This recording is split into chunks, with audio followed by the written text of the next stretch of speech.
होली का पर्व आया और उस पर्व के आते ही ठाकुर जी तो खेल नहीं रहे थे। क्यों? होली देखते ही, रंग देखते ही व्रज की याद आती है, तो ठाकुर जी तो केवल खड़े होकर के यदुवंशियों को मंद मंद मुस्काते निहार रहे थे। बस मंद मंद मुस्का के निहार रहे थे। तब रुक्मणी आदि सब सखी, सब पटरानियों के मन में आया कि चलें श्याम सुंदर के पास न एक रंग लगावें। और जैसे ही जाकर के ठाकुर जी को रंग अंकित किया तो ठाकुर जी बड़े आनंद और भाव से रंग लगवा रहे हैं। लेकिन थोड़ी देर में रुक्मणी आदि केवल रंग नहीं लगा रही हैं, थोड़ी देर में नेक नेक ठाकुर जी को छेड़न लगी, पीतांबरी खींचन लगी, कोई ठाकुर जी के केश में रंग डालन लगी। इतने में ही तो सत्यभामा जी ने जाकर के पिचकारी भर ली और दूर से पिचकारी मारी ठाकुर जी को। ठाकुर जी थोड़ी देर तक तो सहन करते रहे, देखते रहे। थोड़ी देर बाद बोले, देख लो, मान जाओ, मैं अपनी पे आ गया तो फिर नहीं संभाल पाओगे। बोले, हम चाह रहे हैं आप अपनी पे आ जाओ। भागवत जी में इस लीला का वर्णन है। तो ठाकुर जी बोले, मैं अपनी पे आ जाऊंगा। तो रुक्मणी जी बोली, आप आ जाओ अपनी पे, हम इसीलिए तो कर रही हैं ये लीला। कभी यहां से पिचकारी। अब बाहर के लोग जैसे होली खेलते हैं, व्रज में वो होली का स्वरूप नहीं है। बहुत बहुत अच्छी होली होती है व्रज की। ये 2 तारीख से जो आपको व्रजमंडल में अनुभव होगा रोडों पर, ये व्रज के लोग नहीं है, ये बाहर के लोग हैं। ये उपद्रव करेंगे, किसी पर भी रंग डालेंगे, किसी पर भी पानी डाल देंगे। ये व्रज की होली नहीं है। कई बार मैंने कई वीडियोस देखे, रील्स देखी, और उसमें नीचे लिख देते हैं कि भाई बरसाने में, वृंदावन में ब्रज की ये होली का रूप आपने नहीं देखा। वहां पर चलते फिरते लोगों पर रंग डालना, उनके ऊपर विशेषकर माताएं बहनों को परेशान करना, रंग डाल करके, पानी डाल के, ये व्रज के लोग नहीं हैं। ये करने वाले लोग, ये सब मन चले लोग हैं। ये व्रज की होली का स्वरूप नहीं है। व्रज की होली बड़ी पवित्र होती है, बड़ी पावन होती है। अच्छा, कई लोग कहते हैं, आज ये जब से ये वीडियोस वगैरह बनने लगी ना, तो बहुत कुछ अनर्थ जैसा हो रहा है। अब ब्रज में गाली का प्रचलन है, गारी गाते ही हैं। अब वहां पर गारी गवती है बरसाने नंदगाम में, अब लोग उसकी वीडियो बना बना के डालते हैं। और फिर नीचे देखो लोगों के कमेंट बरसते हैं कि देखो भगवान के नाम पर लूट रहे हैं लोगों को, खुद गाली गा रहे हैं। अरे वो गारी नियम है, गवती है। ठाकुर जी के सामने गाते हैं बैठ के गारी, ठाकुर जी को गारी देते हैं। उसका रूप स्वरूप कुछ और है, पर ये जैसे जैसे दिन बढ़ते जा रहे हैं तैसे तैसे लोग उसका गलत अर्थ निकाल करके धर्म को ह्रास, धाम को ह्रास, धाम के उत्सवों को ह्रास करते जा रहे हैं। हमें बहुत कष्ट होता है। मुझे लगता है 10-15 साल में बहुत भयावह रूप ना आ जाए कि इतनी होली का भी स्वरूप कहीं लुप्त ना हो जाए। इसलिए हमारी प्रार्थना है, आप रस लेने आते हैं, आनंद लेने आते हैं, आनंद लीजिए, रस लीजिए, व्रज की होली का सुख लीजिए। पर अनधिकारी लोग बैठे हैं दुनिया में, उसको प्रचलित करके व्यूज और कमेंट्स कमाने के लिए वीडियोस मत बना के डाला कीजिए। थोड़ी बात मानिए हमारी, कुछ चीजें गुप्त रहने दीजिए। वो इतने प्रकाश की नहीं, मानने वाला कोई नहीं है, लेकिन फिर भी हम बता रहे हैं। कथा में आके वीडियो बना लिया करो। यहां पे जो होली के स्वरूप होते हैं वो सार्वजनिक रूप के होते हैं, उनकी कर लिया करो। परंतु कुछ अंतरंग, अब बरसाने नंदगाम के लोग आपको निमंत्रित तो करते नहीं है कि आप आओ, वो तो उनकी तो हजारों सालों से परंपरा है, वो वैसे ही करते हैं। अब आप जाकर के वहां पर उस रूप को जब प्रदर्शित कर देते हैं तो फिर उसका फिर गलत मैसेज जाता है सब जगह। हमारी भावना, हमारी प्रार्थना है, थोड़ा उसको गुप्त रहने दो। वो लोग सामान्य मानवों की तरह नहीं जाते हैं। नंदगाम के लोग जब आते हैं तो यही सोच के आते हैं ध्वजा जी के रूप में श्री कृष्ण है, आगे ध्वजा चलती है, ये कन्हैया है, पीछे सबरे सखा हैं। और बरसाने की जितनी भी नारियां हैं वो सब सखियां हैं, ललिता विशाखा आदि सखियां हैं। ठाकुर जी को छेड़ना उनका काम है। उसी भाव से होली होती है। हम देखते हैं मानव दृष्टि से, एक मानव दूसरे मानव को गाली दे रहा है, ओहो कितना अनर्थ हो रहा है, यहाँ तो वीडियो बना के डाल देते हैं। नहीं करना है ऐसा। तो रुक्मणी आदि सब सखियां ठाकुर जी को घेर करके रंग लगा रही हैं, पिचकारी से। ठाकुर जी थोड़ी देर तो सहन करते रहे, बोले देख लो मैं अपनी पे आ जाऊंगा। तो रुक्मणी बोली हम तो चाह रहे हैं आप अपनी पे आओ। और जैसे ही ठाकुर जी अपनी पर आए हैं, फेंटा बांधो। अब ठाकुर जी को मधुमंगल, श्रीदामा, तनसुका, मनसुका तो दिखे नहीं द्वारिका में, अकेले हैं श्याम सुंदर। हाँ, एक बलभद्र जी हैं जो व्रज से हैं। ठाकुर जी ने दाऊ दादा से कही, दाऊ दादा आ जाओ, दारिकिन ने बता में अभी ये द्वारिका वारे अभी जाने ना है हम ब्रज। होरी को जन्म जहां भयो, होरी के त्योहार देखो, होली का प्रादुर्भाव तो प्रहलाद जी के चरित्र में हुआ, पर ये होली रंग का त्योहार और होली खेलने का जो भाव है, ये तो व्रज का स्वरूप, व्रज से प्रकट है। महाराज वर्णन करते हैं श्री सुखदेव जी भागवत में, ऐसी होली खेली कि चंद मिनटों में तो द्वारिका के लोग सब अपने अपने घरों में घुस गए। अकेले ठाकुर जी और दाऊ दादा हाथ में पिचकारी लेके डोल रहे हैं, निकलो बाहर, बता मैं तुम्हें कहां ते दौड़ के आवे, कैसो रंग मारे, कहां ते कोई में पिचकारी, और पिचकारी लोग तन पे मार रहे हैं, ठाकुर जी तो सीधी आंख में मारे।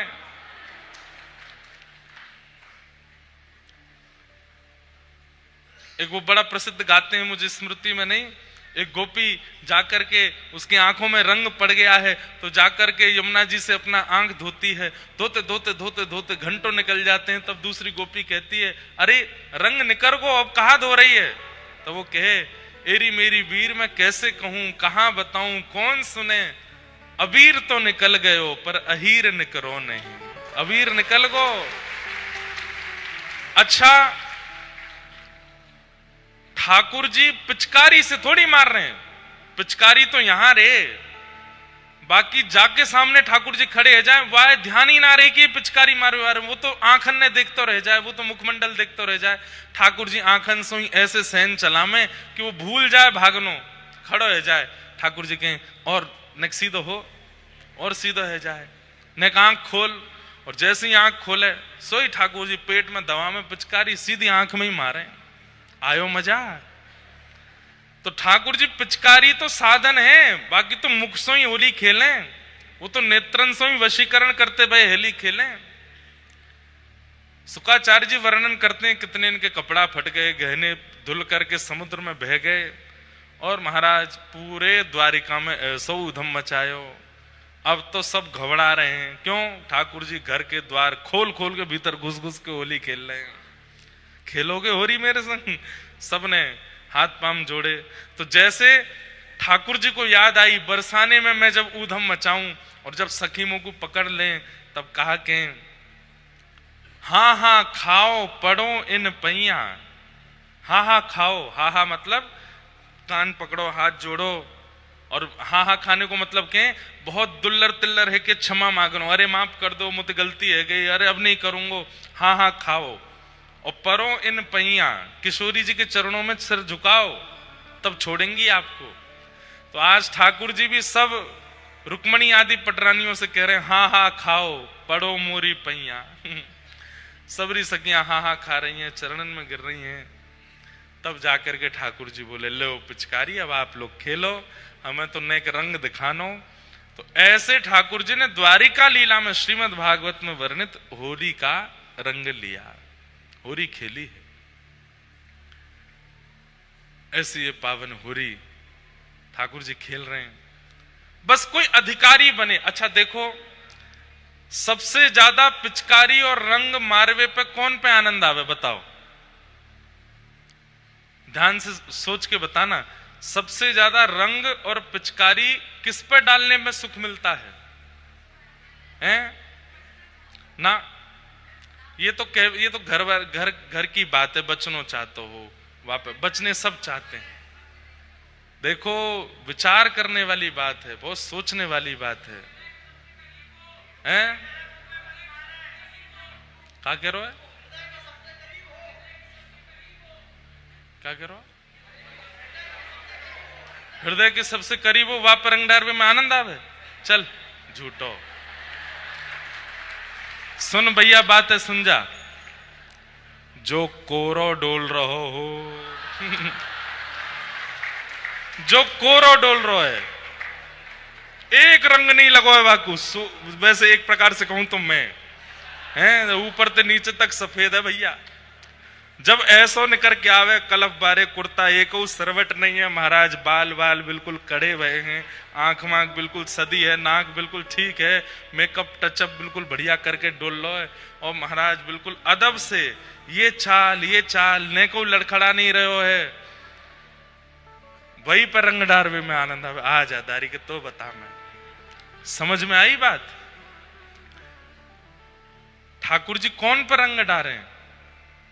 जाके जीवन में कोई दाग ना हो, काम को दाग, क्रोध को दाग, लोभ को दाग, जो कोरो है ऊपर से नीचे तक बिल्कुल कोरो है, भक्ति भाव रस से इतनो भोंदू बन चुको है, इतनो सीधा है गयो है, इतनो सरल है, इतनो सहज है कि वाकई जीवन में कोई दोष है ही ना, कोई दाग है ही ना, निर्दाग जो है। और निर्दाग है करके जब निकले, गुरु कृपा से बताए गए नियमन को पालन करे, नियम से रहवे वारो मतलब अदब से चले, सुबह उठ करके तिलक स्वरूप लगावे, माला जप करे, एकादशी व्रत करे, अनुष्ठान करे, नियम से रहवे, समय से सोवे, समय से उठे, ठाकुर जी की सेवा पूजा करे, ना कोई से दोस्ती ना कोई से बैर, राम राम जपे, बिल्कुल प्रेम से रहवे। ठाकुर जी कहें बड़ो निर्दाग डोल लो, यही पे डारो रंग, यही ते खेलूंगा मैं होरी। समझ में आई बात? जो क्रोध में है, लोभ में है, संसार के प्रपंचों में है, विषय विषादों में है, ठाकुर जी के पहले तो ही रंग रंगे तया का रंगों में। लेकिन जो कोरो है वह ठाकुर जी ढूंढे। मीराबाई कोरी हैं, मीराबाई कोरी हैं,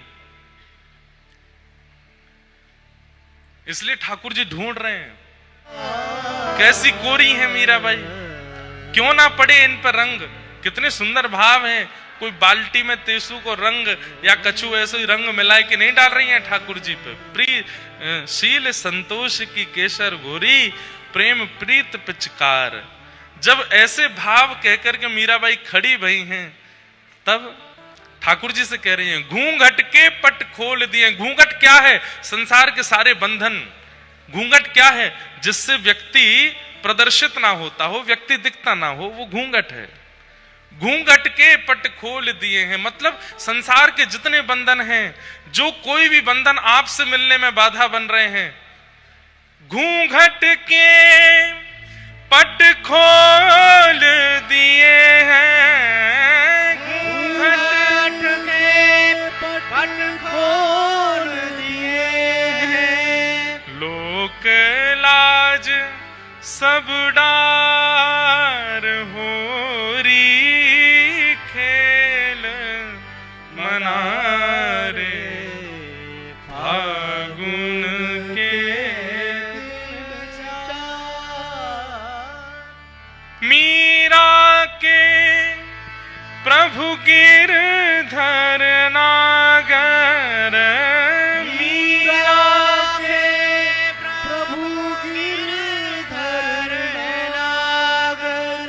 चरण कमल बलिहार होरी, खेल मनारे फागुन के दिन।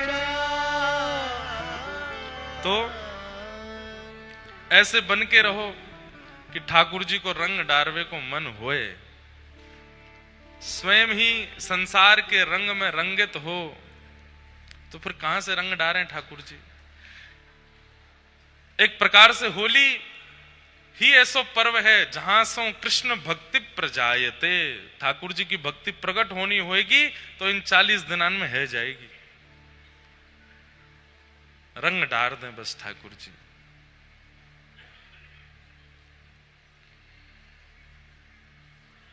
खूब सुंदर भाव हैं होली के, एक से एक भाव हैं, सबको प्रणाम करते हैं। कथा में प्रवेश करते हैं। नंदस्त्वात्मज उत्पन्ने जाता ह्लादो महामना, आहूय विप्रान वेद ज्ञान स्नातः सुचिरलंकृतः, वाचयित्वा स्वस्तेनं जात कर्मात्मजस्य वै, कारयामास विधिवत पितृदेवार्चनम तथा।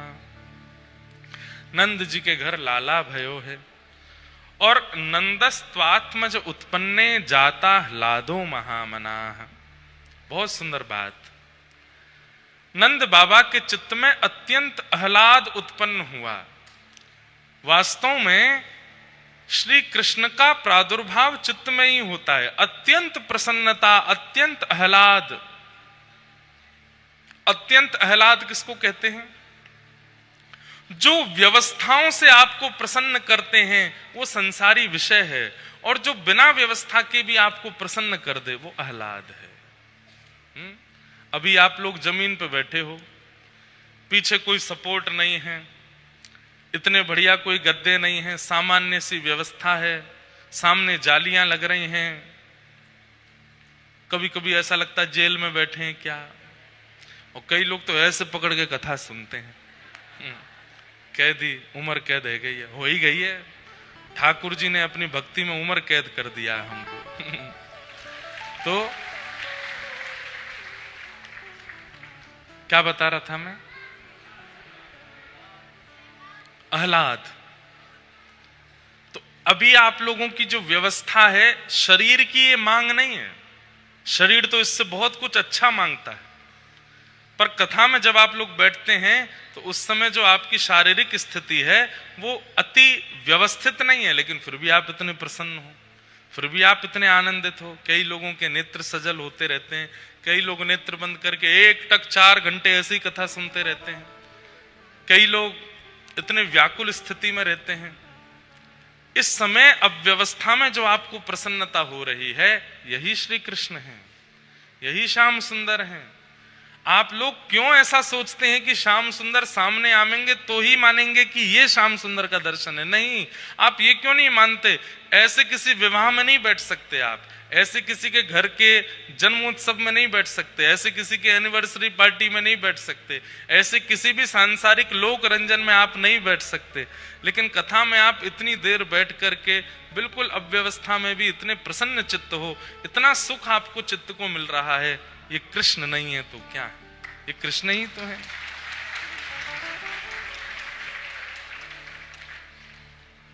कितने लोग अपना व्यापार छोड़ के, और एक बात बोलूं, गुप्त बात, बोर्ड वाले बच्चे तो नहीं आ पाए, कई ऐसे बच्चे हैं वो बोले री एग्जाम दे लेंगे लेकिन हम तो वृंदावन जाएंगे, कथा सुन के आवेंगे, दोबारा बैक आ जाएगी, री एग्जाम दे देंगे लेकिन कथा में तो जानो है। कितने लोग ऐसे भी आए हैं। तो इतनी सारी अव्यवस्थाओं में भी आपकी प्रसन्नता, ये कैसे हो सकती है? संसार में तो हम सुखी तभी होते हैं जब हमारी व्यवस्था अच्छी हो। अव्यवस्था में हम सुखी नहीं रह सकते। लेकिन यहां आप सुखी हो, ये सुख नहीं है, ये आह्लाद है, और यही श्री कृष्ण है। ये जो आपको 3 घंटे अनुभव होता है, ये जिस दिन 365 दिन होने लग जाएगा, उसी दिन आप में से कोई एक भक्त बन जाएगा जिसको श्याम सुंदर का प्रत्यक्ष साक्षात्कार है। मीराबाई को यह सुख, जो सुख आपको 3 घंटे अनुभव होता है, 2.5 घंटे अनुभव होता है, 4 घंटे अनुभव होता है, मीराबाई को सोते चलते फिरते उठते बैठते खाते पीते हर समय यह सुख अनुभव होता है। अभी कथा कान सुनते हैं, अभी कथा चित्त सुनता है। एक स्थिति हो जाएगी कि रोम रोम और प्रत्येक अंग से यही भाव प्रकट होता रहता है। हम तो 365 दिन कथा करते हैं, लेकिन हाँ, संसार पकड़ता है कई बार, लेकिन हर परिस्थिति में कुछ ना कुछ भगवत अनुभूति होती रहती है। लाइट चली जाए तो समझो ठाकुर जी आ गए, कछु चीज ऊपर गिर जाए तो समझो ठाकुर जी पीट रहे हैं, डांट रहे हैं, तेने कुछ अपराध कियो होगो। चलते चलते गिर गए, पाम में मोच आ गई तो ठाकुर जी कह रहे हैं नेक देर आराम कर ले, बहुत डोले यहाँ आराम कर। अनुकूल मिल जाए तो कृपा, प्रतिकूल मिल जाए तो कृपा। तुकाराम जी महाराज की पत्नी उनको बहुत डांटती फटकारती थी। छत्रपति शिवाजी महाराज श्री तुकाराम जी महाराज से दीक्षा लेने के लिए गए तो श्री तुकाराम जी महाराज से छत्रपति शिवाजी ने पूछा कि आपकी इतनी बड़ी आध्यात्मिक स्थिति का कारण क्या है? तो उन्होंने 3 नाम लिए, 2 नाम तो गुप्त थे, उनकी कृपा, इनकी कृपा, और तीसरा नाम अपनी पत्नी का लिया। तो शिवाजी महाराज बोले, पत्नी तो आपकी बड़ी प्रतिकूल है महाराज, ये तीसरा नाम मुझे पचा नहीं। वो तो दिन भर आप पे चिल्लाती रहती है, आप पे हाथ तक उठा देती है, आपको इतना खरा खोटा कहती है। बोले इसीलिए तो इतना चिल्लाती मारती पीटती खरा खोटा बोलती है, तभी तो मेरा गृहस्थ में मन नहीं लगता, उतना मन भी मेरा ठाकुर जी में ही लगता है। इसीलिए तो उसकी कृपा है, वो नहीं डांटती फटकारती तो उसमें मन लगा रहता। अच्छा है, विपरीत है तो उसके हिस्से का भी प्रेम में ठाकुर जी से ही करता हूं।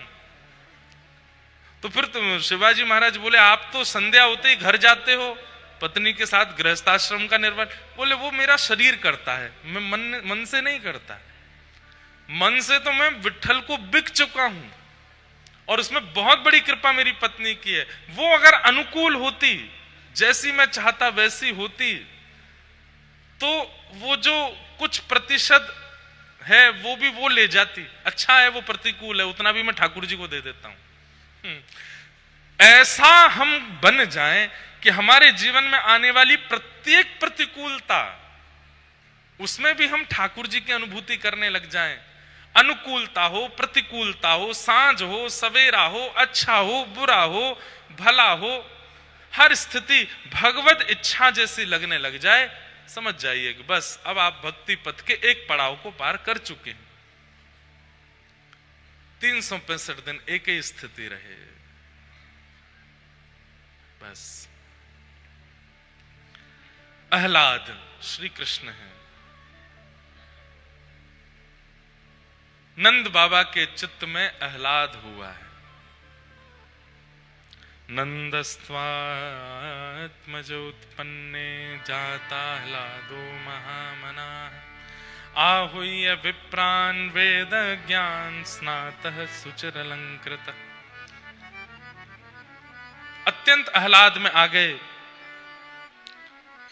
ब्राह्मणों को बुलाया, ब्राह्मणों ने आकर के स्वस्ति वाचन किया, ठाकुर जी का तिलक करके पूरे व्रजमंडल में बधाई गब रही है, सब उत्सव मना रहे हैं।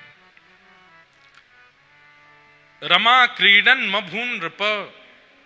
हमारे पूज्य नाना जी एक भाव सुनाते थे, नंद बाबा ने इतने रत्न लुटाए, इतने रत्न लुटाए, इतने रत्न लुटाए कि पहले तो कुछ दिन ब्रजवासी लूटने लगे, लूटते लूटते फिर ये हुआ कि अब जेबों में जगह नहीं बची तो घरों में जाके रखने लगे। कहते हैं स्थिति हो गई घरों में भी जगह नहीं बची, तो अब क्या करें, जो लूटा हुआ था उसको दूसरों पर लुटाने लगे। मतलब एक की जगह अनेक नंद बाबा हो गए, हर अटारी पर एक नंद बाबा जैसा एक ब्रजवासी खड़ा है, और वहां नंद बाबा नंद भवन पर लुटा रहे हैं, थोड़ी दूर पर एक अटारी पर एक दूसरा ब्रजवासी भी नंद बाबा बन के वो भी लुटा रहा है। क्यों? इतना लूट चुका है कि इतना हो गया कि वो भी लुटा रहा है। तो हमारे पूज्य नाना जी कहते, उनके व्रज के साहित्य, व्रज के भाव इतने सुंदर होते थे। इस समय अगर हमारे पूज्य नाना जी होते तो वो नंदगांव बरसाने में ही होते। 85 की उम्र तक हमारे नाना जी ने एक बार भी नंदगांव बरसाने की होली नहीं छोड़ी। दुनिया के लोग वहां लठमार देखने जाते हैं, गारी सुनने जाते हैं, जो भी करने, हमारे नाना जी समाज सुनने जाते, समाज में गाते थे बैठ के। ऊपर समाज होती थी और समाज में एक पक्ष दो पक्ष आमने सामने बैठ करके हेरी है हो कर करके गाते थे। उसमें बैठ के नाना जी हमारे उसका रस लेते और रोते रहते। नंदगांव में श्री ठाकुर जी मंदिर से बाहर निकल के विराजते हैं होली के दिनों में, और फिर उनके सामने होली खेलते खेलते फिर वो नीचे गांव में आती है और लठ मार का रूप धारण होता है। हमारे नाना जी हर वर्ष जाते थे। ठाकुर जी के सखाई थे वो, कोई ऐसे अद्भुत भाव थे उनके। तो वे कह रहे हैं, लाला ये रमा क्रीडन मभून नृप को मतलब कहा है। मैंने कहा मतलब है नाना जी? बोले या को मतलब है कि लक्ष्मी नृत्य कर रही है व्रजमंडल में। मैंने कहा अच्छा कैसे? अब या के पीछे भाव का है? तो हमारे नाना जी कहते, बोले लाला देख, अवतार जब ठाकुर जी लेवे ना तो अपनी दूसरी पत्नी को सुख देवे जामे। दूसरी पत्नी कौन है?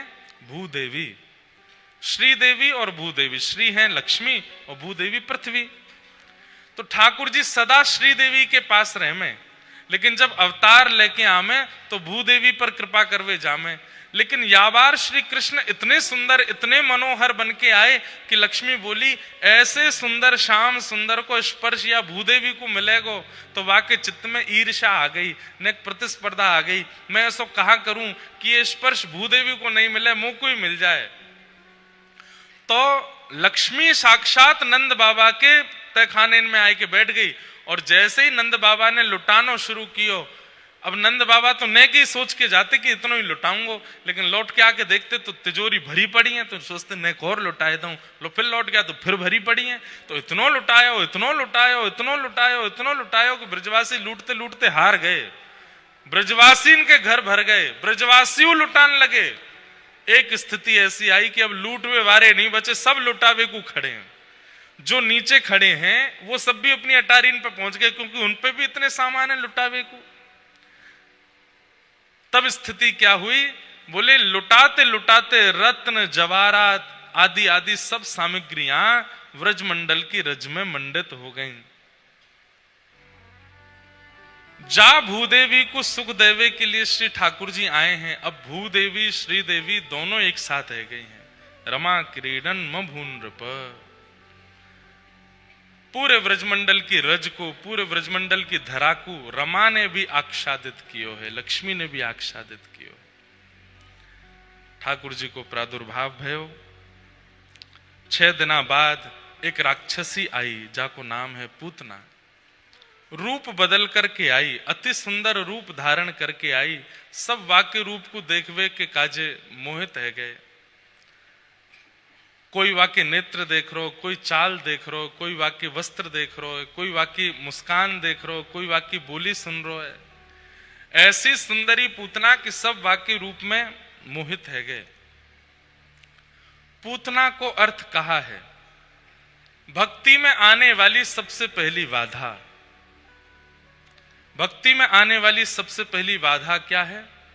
किसी व्यक्ति के स्वभाव को बिना जाने उसके प्रभाव पर आकर्षित होना।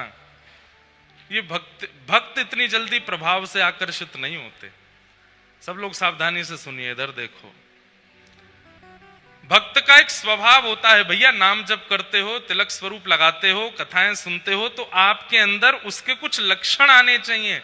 और उसमें एक लक्षण यह भी है कि नित्य कथा सुनने वाला व्यक्ति प्रभाव से प्रभावित नहीं होता। कोई बहुत प्रभावशाली उसके सामने प्रभाव दिखाने लग जाए तो वो उससे आकर्षित नहीं होता। भक्त तो स्वभाव से आकर्षित होता है। कई बार हमसे भी कथा कराने वाले लोग आते हैं तो हमको बहुत प्रभाव दिखा देते हैं। हम इतना बड़ा पंडाल बनाएंगे, इतना प्रचार करेंगे, ये करेंगे, वो करेंगे, आपको ये वाली गाड़ी दे देंगे, ये इतने पैसा दक्षिणा दे देंगे, ये कर देंगे। हम सीधे पूछते हैं बदले में क्या, ये बताओ। बदले में महाराज जी हमारा प्रचार कर देना, थोड़ा चुनाव आ रहे हैं। प्रभाव दिखा करके कोई आप किसी के प्रभाव पर आकर्षित यदि हो रहे हो तो आप कहीं ना कहीं भजन नहीं करते हो, आप कथा नहीं सुनते हो, इसलिए आप प्रभाव पर प्रभावित हो रहे हो। आज से 4-5 वर्ष पहले वो कथा भी हुई है यमुना जी के तट पर, जमुना दास की कुटिया में। यजमान भी बैठे हैं उस कथा के, मधुसूदन अग्रवाल जी। और महाराज सवेरे 3:30 बजे से कथा हो रही है। कथा सुनवे कौन आ रहे हैं? 5 लोग हैं, 3 गैया हैं, 2 कुत्ता हैं, और कम से कम 50 मक्खी हैं, और 150 मच्छर हैं, और एक और आए 2 छपकली और थी वह कुटिया में। मुझे आज भी याद है, छप्पर बिल्कुल वैसी कुटिया, और कोविड का टाइम, बाहर निकलना अलाउ नहीं था, तो हम रात में ही कथा कर देते थे 3 से 6, 7। तो 2 दिना तो बढ़िया चलो, तीसरे दिना हमारे पंडित जी 2 पाठ कर रहे थे, तो उनके पीछे से भूसा में से एक, वो झाड़ में से एक छपकली निकल आई। अब कथा तो मैं भूल गया हूं, वही देखूं। तो मैंने इशारों किया, मैंने कि आए भगवाओ, कथा नहीं होगी। तो वो हंसने लगे। मैंने हंस क्यों रहे हो? बोले महाराज जी एक भाग जाएगी, यहाँ तो 150 हैं।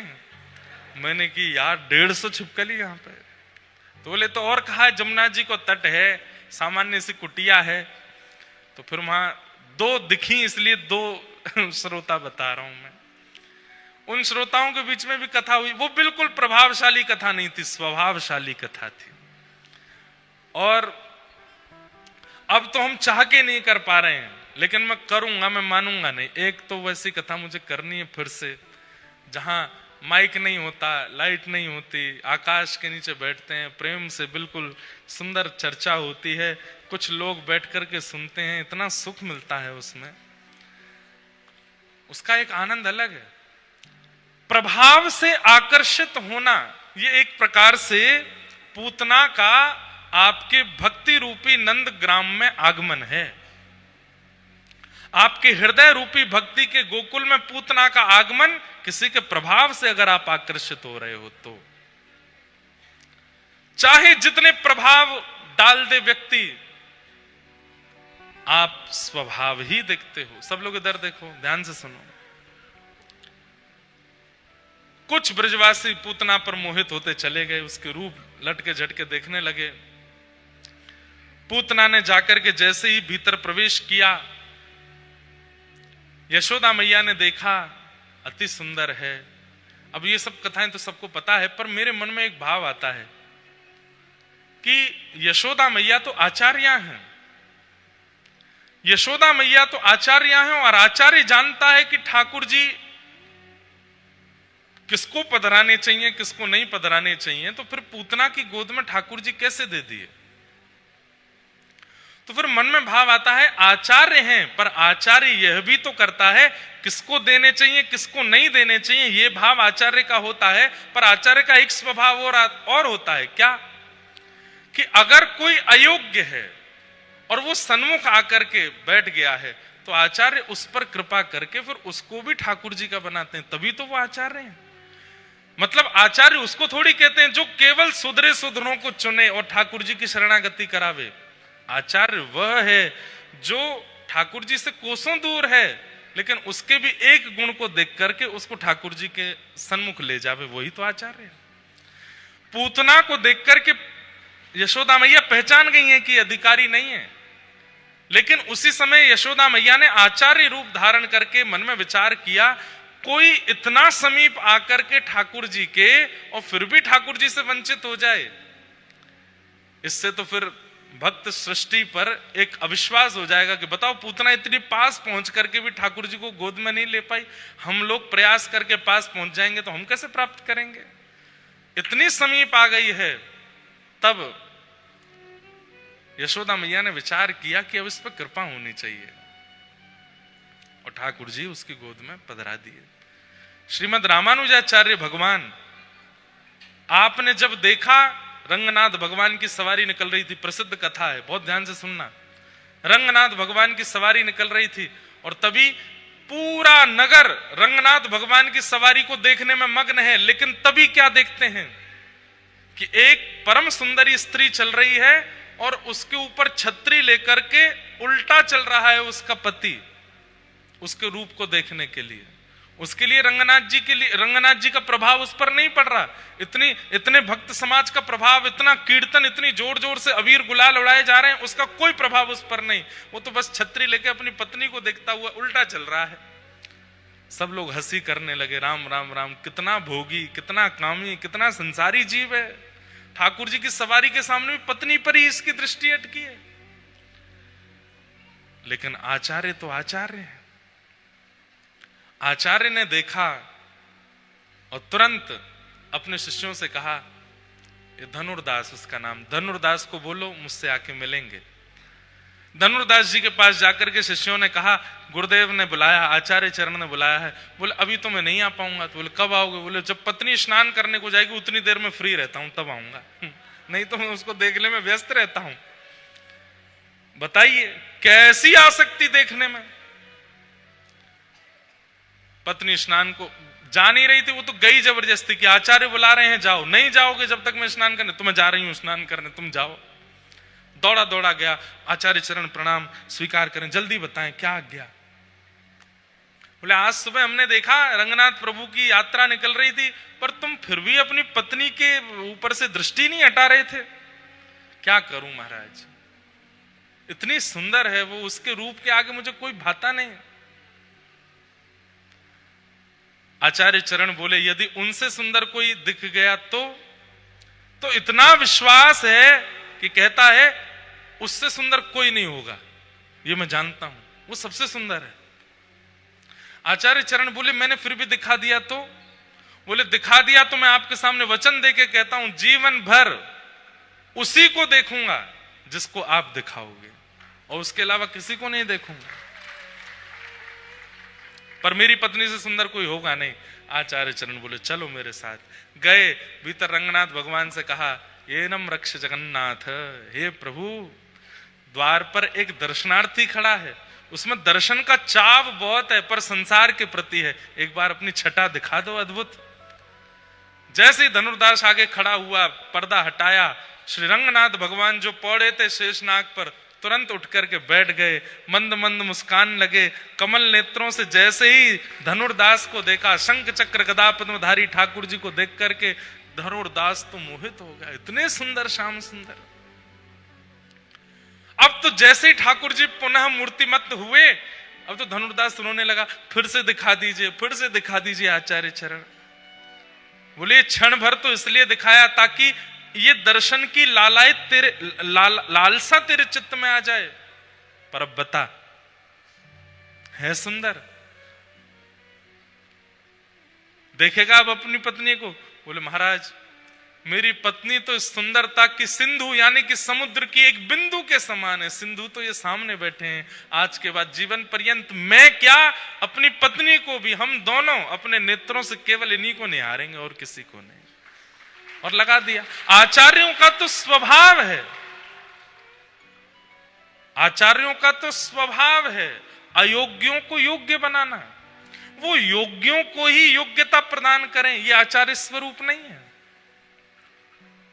और श्री यशोदा जी तो आचार्य हैं, जब उन्होंने देखा कि ये पूतना है, अब देखो प्रकट रूप में, प्रकट लीला में तो वो केवल यशोदा हैं, और वो रूप देख करके अब हम बताते हैं कथा में कि यशोदा मैया के मन में आई, इतनी सुंदर बन के आई है, या गोद में लाला दे दूं, पर वाकई पीछे परोक्ष लीला भी तो है कि वो आचार्य हैं, और आचार्य अयोग्य को भी योग्यता देती है। तुरंत ठाकुर जी उसके गोद में दे दिए। भगवान ने पूतना को नहीं देखा, क्यों? अपने वास्तविक रूप में नहीं आई है, रूप बदल करके आई है। रूप मत बदलिए, जैसे हो वैसे ठाकुर जी के आगे प्रस्तुत हो जाया करो, जैसे हो वैसे ही ठाकुर जी के सन्मुख आ जाया करो। भगवान ने मुख नहीं देखा, जैसे पयोधर मुख में पधराया पूतना ने, आहा, तस्मिन् स्तनं दुर्जरवीर्यमुल्वणं घोराङ्कमादाय शिशोर्ददावथ गाढं कराभ्यां भगवान् प्रपीड्यत प्राणैः समं रोषसमन्वितोऽपिवत्। जैसे ही पूतना ने अपना पयोधर भगवान के मुख में दिया, ठाकुर जी ने पहले उसके विष को पिया, उसके दुग्ध को पिया, रस तत्वों को पिया, पुण्यों को पिया, पापों को पिया, और अंत में प्राण समम रोष समन्वितो पिबत। जैसे ही प्राण पीने प्रारंभ किए, पूतना का तो रूप जो स्वरूप था वो विकराल होने लगा, विचित्र होने लगी, विकराल रूप धारण कर लिया, राक्षसी रूप में प्रकट हो गई पूतना। और जब राक्षसी रूप में आई तब ठाकुर जी ने अपनी दोनों भुजा हटाई, बोला हाँ अब बढ़िया लग रही है, जैसी है वैसी दिख रही है। अब कम से कम रूप तो ना बदलो तेने। हमारा यहाँ पर भाव या फिर आचार्यों का भी भाव श्रृंगार से नहीं है, ठाकुर जी को श्रृंगार प्रिय नहीं है ऐसी बात नहीं, यहाँ पर स्वभाव की बात है। जो लोग होते तो पाखंडी हैं, होते तो आडंबरी हैं, होते तो दुष्ट प्रवृत्ति के हैं, होते तो काम क्रोध स्थिति में हैं, लेकिन दिखाते ऐसे हैं कि उनसे ज्यादा सज्जन कोई नहीं है। ऐसे लोग पूतना है ठाकुर जी के लिए। सब लोग इधर देखिए, वार्ता नहीं करिए, अलम विषय वार्ताया, कथा में कोई वार्ता नहीं। और देखो जो बाहर अब लोग खड़े हैं, जगह नहीं है अंदर, और बीच बीच में आ रहे हैं, तो अब लॉक कर दो, उठ के नहीं जामे कोई भी। बीच में कई लोग आते हैं, थोड़ी बहुत देर सुन के फिर चले जाते हैं, सबको डिस्टर्ब होता है। और अब अगर हो सके तो बाहर ही बैठवा दो, भीतर जगह कम है। क्या निवेदन कर रहा था मैं, क्या बता रहा था? हैं? हाँ, पूतना। वाह भैया, तुमने तो बहुत बढ़िया। सुनो, पूतना 1.5 घंटा से मैं वही बोल रहा हूं, पूतना। क्या विषय क्या बोल रहे थे? हैं? छोड़ो, हम खुद ही सोच लेते हैं। भगवान ने, हाँ, अपने वास्तविक रूप में आई, तब ठाकुर जी ने उसको देखा। तो लोग अपना रूप बदल लेते हैं। वास्तविक विशेष रूप से आप हैं तो क्रोधी, हैं तो लोभी, हैं तो ईर्ष्यालु, हैं तो छल दल सब भरा पड़ा है, लेकिन दिखाएंगे क्या? किसी व्यक्ति से ईर्ष्या करते हैं, लेकिन वही व्यक्ति सामने आ जाए तो दुल्लर तिल्लर होके पांव छू रहे हैं उसके, उसको हृदय से लगा रहे हैं, अरे तुमसे ज्यादा। अब इसमें यह भी एक प्रश्न मुझसे किसी ने किया, महाराज जी मान लीजिए हम किसी से ईर्ष्या करते हैं, वो सामने आ जाए, तो सामने भी तो ईर्ष्या नहीं करनी चाहिए, सामने तो प्रेम ही करना चाहिए। मैंने कहा, हमने कहा उसके व्यक्ति के सामने तो आप प्रेम ही प्रस्तुत करो, पर ठाकुर जी के सामने बता दो, नाथ मेरे अंदर इसके प्रति ईर्ष्या है, कृपा करके इस ईर्ष्या दोष को निकाल दीजिए। ठाकुर जी के सामने तो स्वीकार करो, कम से कम अपनी राक्षस प्रवृत्ति को, अपने उस दुष्ट प्रवृत्ति को ठाकुर जी के आगे परोस दो। नाथ हम ऐसे हैं। कौन कुटिल खल कामी मौसम, कौन कुटिल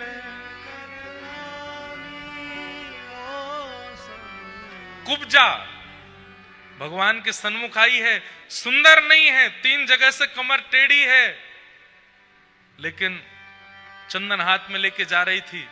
ठाकुर जी ने तुरंत उसकी ओर देखा, अपना एक चरण उसके पैर पर रख के थोड़ी पकड़ करके ठाकुर जी ने उसको सुंदर ही बना दिया। क्यों? रूप नहीं बदला है। ऐसी ही पूतना है, पर पूतना रूप बदल करके आई है, ठाकुर जी उसको देख नहीं रहे हैं। पुनः कहूंगा, यहां पर बाह्य स्वरूप नहीं, भीतर अंतरंग भाव की बात हो रही है। कई लोग बड़े ज्ञानी हो जाते हैं, उनका काम एक ही रहता है, दूसरों को केवल और केवल नीचा दिखाते रहना, सब में गलतियां निकालते रहना, सबके बारे में अनर्गल बोलते रहना। यह स्वरूप नहीं होता। हरिराम व्यास जी अत्यंत ज्ञानी थे, और वो जा जा करके चुनौती दे करके विद्वानों को परास्त करते थे। जब पहुंचे काशी, ब्राह्मणों ने जाकर के विश्वनाथ भगवान से कह दिया कि अब हरिराम व्यास आए हैं काशी के ब्राह्मणों को हराने के लिए। तो विश्वनाथ भगवान एक विप्र का रूप धारण करके गए और जाकर के हरिराम व्यास जी से केवल एक प्रश्न किया, क्या? बस इतना बता दीजिए, विवेक किसे कहते हैं? हरिराम व्यास जी बोले, सद असद का जिसको ज्ञान हो गया हो उसको विवेक ही कहते हैं। ये प्रश्न क्यों पूछ रहे हो? बोले इसलिए पूछ रहे हैं कि तुमको विवेक हो गया। हरिराम व्यास जी से बोले। व्यास जी क्रोध में तिलमिला गए, कौन हो तुम, ऐसे कैसे बोल सकते हो? अरे तो विवेक हो गया कि नहीं, यही तो पूछ रहे हैं। क्या तुम पढ़ लिख करके विद्वान इसीलिए बने थे कि दूसरों को हराते ही रहो? अरे विद्वान बने हो तो ठाकुर जी के यश का, ठाकुर जी की कीर्ति का श्रेष्ठ रूप से लोगों के हृदय में संचार करके उनको सुधारो। दूसरों को परास्त करना, हराना, अपनी विजय घोषित कर देना, इसके लिए विद्वान बने हो। हरिराम व्यास जी तो थोड़े घबरा से गए, बोले तुम सामान्य ब्राह्मण नहीं हो, कौन हो, अपना रूप दिखाओ। तुरंत महादेव प्रकट हो गए और प्रकट होकर के कहा, अरे विशाखा। हरिराम व्यास जी बोले, आपने मुझे विशाखा क्यों कहा? बोले नेत्र बंद करो। तुरंत शंकर जी ने सिर पर हाथ धर के पूर्व का रूप दिखा दिया। यही विशाखा सखी हैं जो कलिकाल में हरिराम व्यास के रूप में प्रकट हुए हैं। विशाखा, तुम हरिराम व्यास जी के रूप में आई हो, विद्वान बनकर के इसलिए आई हो ताकि व्रज का प्रचार करो, व्रज का रस के उत्थान करो। जाओ व्रजमंडल, ये लोगों को हराना, दोष निकालना, उनको परास्त करना, इसके लिए विद्वान नहीं बने हो तुम व्रज का प्रकाश करने के लिए विद्वान बने हो। पहुंच जाओ वृंदावन। हरिराम व्यास जी वृंदावन आए। रूप मत बदलिए, जैसे हो वैसे रहो और अपनी वास्तविकता में रहो, विवेकी बनो। नहीं तो पूतना के रूप जान करके ठाकुर जी क्या पता देखे ही ना। भगवान ने पूतना का वध किया, विशाल विकराल स्वरूप पूतना का नंद भवन के पीछे जाकर के गिरा। ब्रजवासियों ने दौड़ लगाई, देखा श्याम सुंदर कहाँ हैं, तभी पाया कि ऊपर पय पान कर रहे हैं, पयोधर पे पौड़े हैं। गोपियों ने सबने ठाकुर जी को वहां से उतारा और लेकर के गौशाला गए। हमारे पूज्य नाना जी यहाँ भी एक भाव कहते थे, वे लाला जैसे ही ठाकुर जी को जन्म भयो 6 दिन है गए, सबने दर्शन किए ठाकुर जी के, एकमात्र गैया रह गई और गैया रोन लगी गौशाला में। और वहीं से ठाकुर जी से कहने लगी, जय जय दुनिया में झूठो प्रचार कर रहे हो कि मैं गैयान के काजे आया हूं, 6 दिन है गए अभी तक हमको दर्शन नहीं मिले हैं। ठाकुर जी बोले नेक सबर करो, मैं घुटमुन चलन लगूंगो, सबसे पहले गौशाला में आऊंगा। बोले रहने दो, तुम्हारी सबर अपने पास ही रखो, इतने दिन है गए। अरे देवन को दर्शन है गए, गंधर्वन को दर्शन है गए, लता पत्र वृक्षन को दर्शन है गए, मानवन को दर्शन है गए, हम गैयान ने कहा बिगाड़ो आपको। सो ठाकुर जी बोले, अब नाना जी ऐसे ब्रज भाव से सुनाते, सो ठाकुर जी बोले रुक जाओ, नसैनी की व्यवस्था करूं। नसैनी समझो, ऊंची सिड्डी, जैसे अब ऊपर कोई लाइट चढ़ानी हो तो यहाँ बड़ी बड़ी सिड्डी आएंगी, हमारे ब्रज में उसको बांस की बनती है, उसको नसैनी बोलते हैं। ठाकुर जी बोले नसैनी की व्यवस्था करूं, अब यहाँ पे तो दिखूंगा नहीं, तो नसैनी पे ऊपर चढ़ूंगो और ऊंचाई पे जैसे ही पहुंचूंगा तो वहां पे दिख जाऊंगो।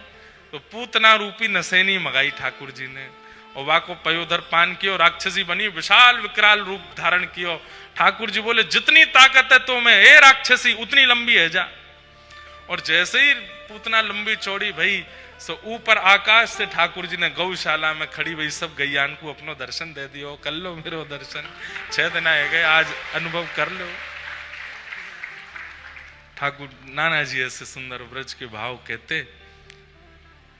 तब गोपियों ने मन में विचार किया, गैया बोली इतनी दूर से दर्शन दे रहे हो हैं, ऐसे हो तुम 6 दिना के नेक्से से, और विशाल विकराल या पूतना के पयोधर पर लटके भाई ऐसे लगे जैसे कोई माखी माछर हो, हमें तो दर्शन ही ना है भयो।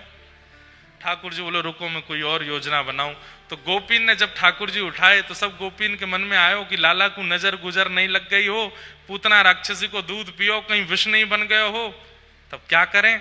तब सब गोपी बोली लाला को गौशाला ले चलो, वहां पे गौ पुच्छ से झाड़ो लगाएंगी, गौमूत्र से स्नान कराएंगी, गैयान की खुर की रज या के अंग से लगाएंगी, सोई लाला स्वस्थ रह जाएगा।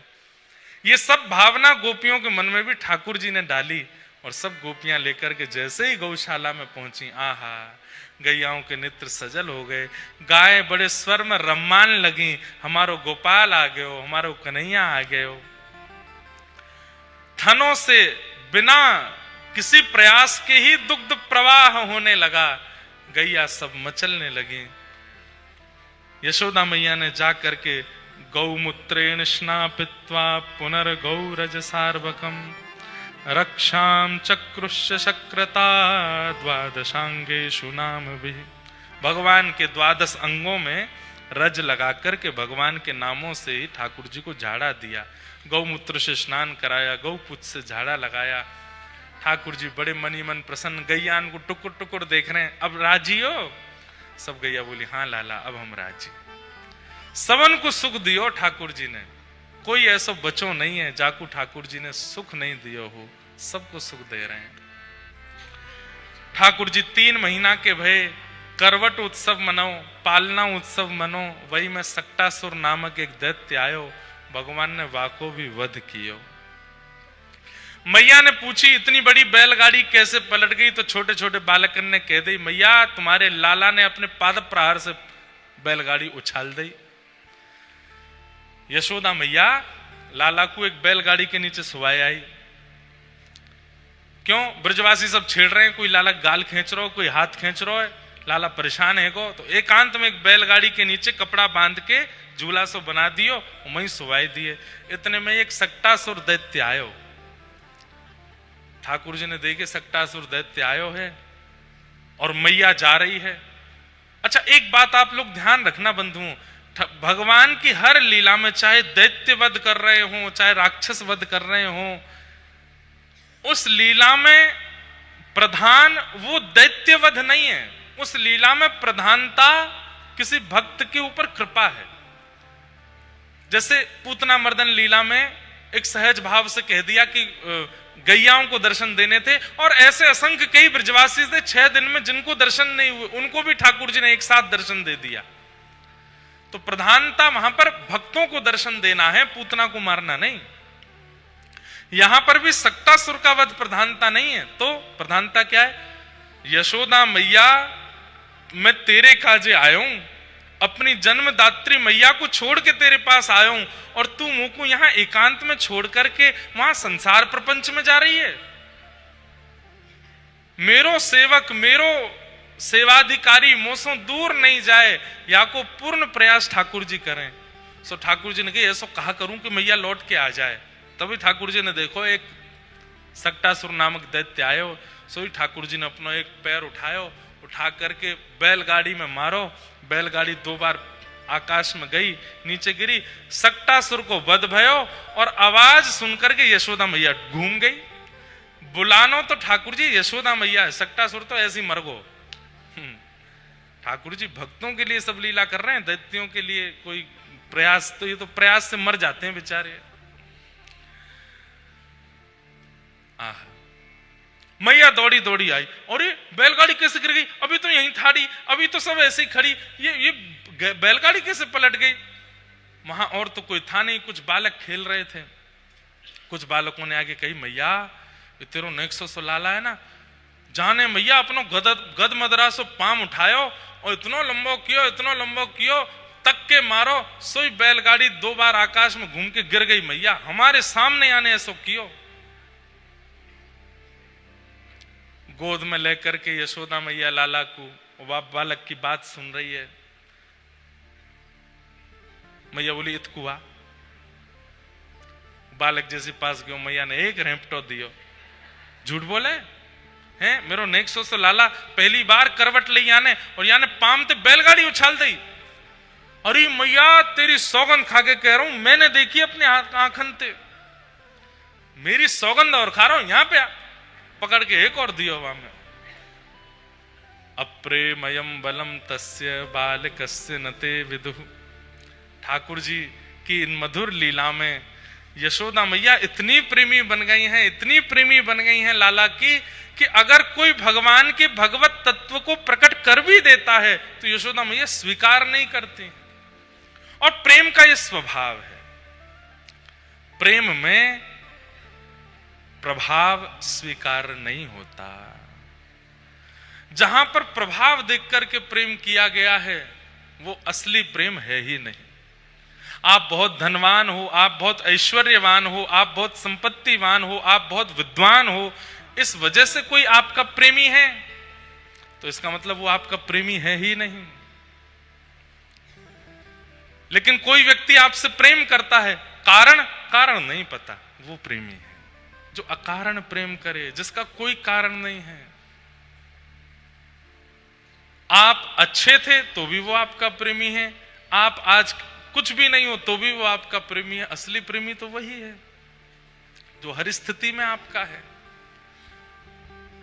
यशोदा मैया स्वीकार नहीं कर रही कि मेरे लाला ने ऐसा किया है। क्यों? क्योंकि प्रेम में ये स्वीकार ही नहीं होता। किसी बालक की बहुत योग्यता अगर उसकी मां से जाकर के कोई कह दे आपका बेटा तो ऐसा है, आपका बेटा तो इतना योग्य है, आपका बेटा तो इतना श्रेष्ठ है, आपका, तो मां ऐसे सुनती है जैसे ये झूठ बोल रहा है क्या। मुंह से ज्यादा कौन जाने भाई। मैंने तो वाकू मुंह धोयो, मैंने तो वाकू नहानो खानो पीनो सब सिखायो, मैंने वाकू उठनो बैठनो सिखायो है। अब आप इतनी उसकी प्रशंसा कर रहे हो, मुंह तो लगे ना है ऐसा कुछ कर सके। ऐसा हर मां का स्वभाव हो जाता है। यशोदा मैया के सामने भी अगर ठाकुर जी के कोई प्रकाश कर देता है ना, तो यशोदा मैया कहती है, ए तुम ऐसी बात बनाए करो, मेरो लाला कछु ना जाने, मेरो लाला कछु ना करे। प्रेम, प्रेम में प्रभाव का स्वीकारीकरण नहीं होता, प्रेम में प्रभाव स्वीकार्य नहीं होता। यशोदा मैया लाला को लेके भवन में चली गई। धीरे धीरे ठाकुर जी ने एक और बड़े भय। त्रावर्त नामक एक दैत्य आया, भगवान को उड़ाने के लिए आया। ठाकुर जी को लेकर के यशोदा मैया दुग्ध पान करा रही थी। मैया ठाकुर जी ने विचार किया, तृणावर्त आ रहा है, बवंडर उड़ा के मोह को लेके जाएगो, और यदि मैं यशोदा मैया की गोद में रहूंगा तो मैया को भी उड़ा लेगो। बूढ़ी बड़ी मैया है, कहीं ऊपर से नीचे गिर गई तो कुछ दिक्कत नहीं है जाए। तो ठाकुर जी ने अपना वजन इतना भारी कर लियो कि यशोदा मैया बोली, लाला ने आज ज्यादा दूध पी लियो है।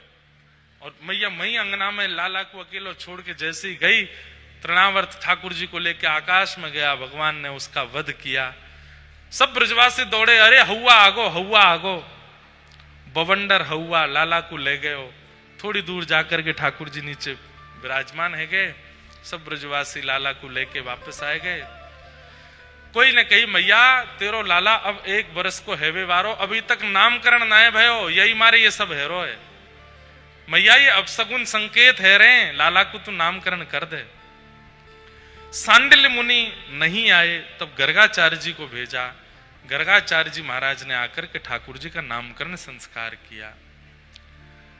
और नामकरण करते हुए उन्होंने कहा कि आसन वर्णास्त्रयो ह्यास्य गुह्यतो नुयुगम तनु शुक्ले रक्तस्तथा पीत इदानीं कृष्णतां गतः। मैया आपके इस लाला के कई वर्ण हुए हैं। पूर्व में ये शुक्ल वर्ण का, रक्त वर्ण का, पीत वर्ण का हुआ है। इसके अनेक अवतार पहले हो चुके हैं, अनेक वर्णों में ये प्रकट हुआ है। इस बार ये कृष्ण वर्ण का है, इसलिए मैं इसका नाम कृष्ण रखता हूं। बोलो बाल कृष्ण लाल की। भगवान का नाम कृष्ण रखा गया। 1-2 जरूरी बातें हैं बंधुओं, बहुत ध्यान से सुनिए सब लोग। 1 तारीख को प्यारे गिरधर लाल जी का होली महोत्सव यहां नहीं होगा, बल्कि गिरधर लाल जी की गौशाला जो कि गोंदा अटस में है वहां होगा।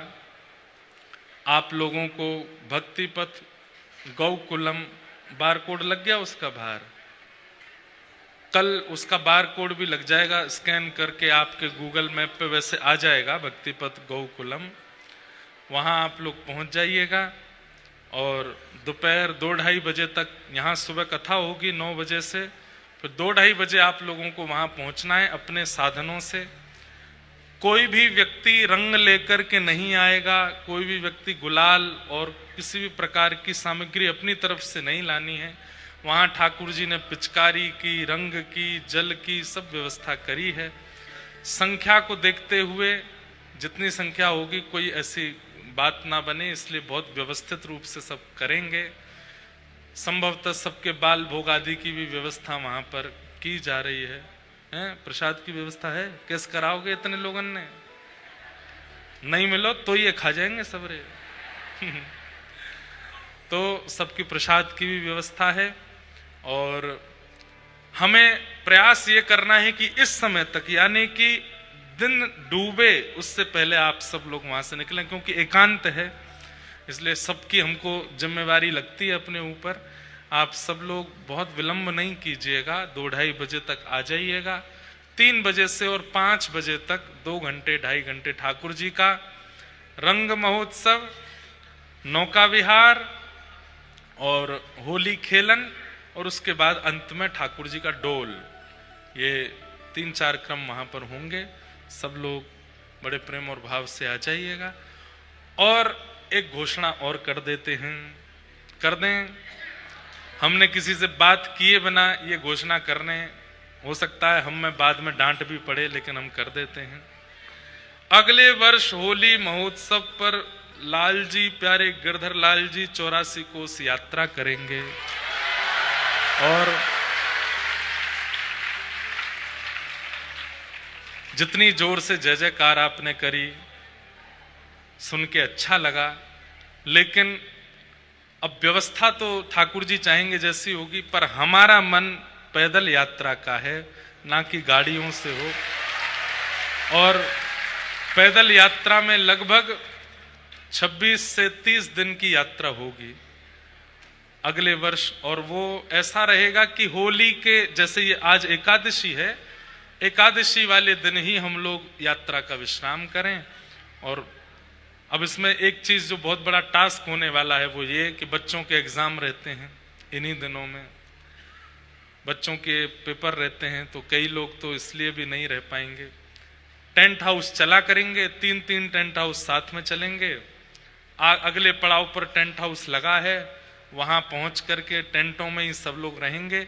रात्रि को वृक्षों के नीचे वहीं किसी वन में सबकी प्रसादी, थोड़ी देर का बढ़िया प्रवचन हुआ करेगा। भारतवर्ष के संतों को निमंत्रित करेंगे, हर दिन एक कोई संत वहां पहुंचा करेंगे, भारत के, व्रज के। ऐसे यात्रा करने का विचार है। योजना तो बहुत दिन से बन रही है, पर हम मंच से बोल देते हैं तो ही हो पाता है। अब बोल दिया है तो अब होगा। कथाएं दे रखी हैं कईयों को, सबकी आगे पीछे करेंगे। कथाएं हैं अगले वर्ष भी इन तिथियों में, लेकिन अब उनसे हाथ जोड़ देंगे और उनसे कहेंगे जो सहयोग आप कथा में कर रहे हो वो यात्रा में ही कर देना। और एक बार हमने भी अभी तक 84 कोस यात्रा नहीं करी व्रज में रहते हुए भी, तो हम भी पहली बार ही करेंगे, और पहली बार करेंगे तो गाड़ी से नहीं, पैदल ही करेंगे। पद यात्रा रहेगी और बढ़िया ऊंची धोती पहन के सबरे ग्वाल मंडली और माताएं बहनें बढ़िया बिल्कुल ग्वारिन बन करके डोले करेंगे। कम से कम 18 किलोमीटर, ज्यादा से ज्यादा 21-22 किलोमीटर प्रतिदिन चलना पड़ेगा, और उतना चलना है नाचते गाते, उत्सव आनंद मनाते। अच्छा, पद यात्रा जो होती है उसमें विशेष रूप से परिक्रमा ही चलती है, और परिक्रमा के भाव से ही होती है, ज्यादा मंदिरों के दर्शन नहीं करते हैं।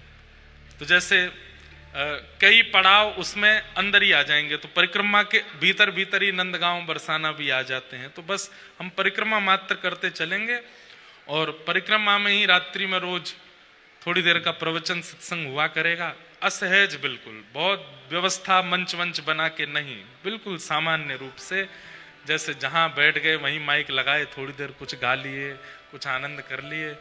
और सुबह लाल जी का श्रृंगार आरती होए करेगी 8 बजे, बाल भोग लेकर के 9 बजे यात्रा फिर प्रारंभ, और शाम 5 बजे तक यात्रा चला करेगी।